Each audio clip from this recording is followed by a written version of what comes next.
Friends, Christians for all time have been trying to blend with their culture. So we don't want to be different. We want to look like everybody else. And Paul says you don't have to look like everybody else to be a follower of Jesus.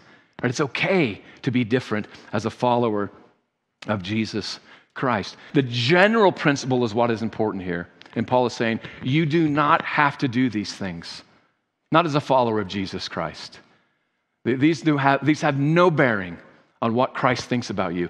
Jesus didn't look to see what you look like before he died on the cross for you, friends. That doesn't matter to God. It doesn't matter to the saving work of Jesus Christ. So the Galatians, Paul will say this twice again. May I never boast of anything except for the cross of our Lord Jesus Christ, by which the world has been crucified to me, and I have been crucified to the world. For neither circumcision nor uncircumcision means anything.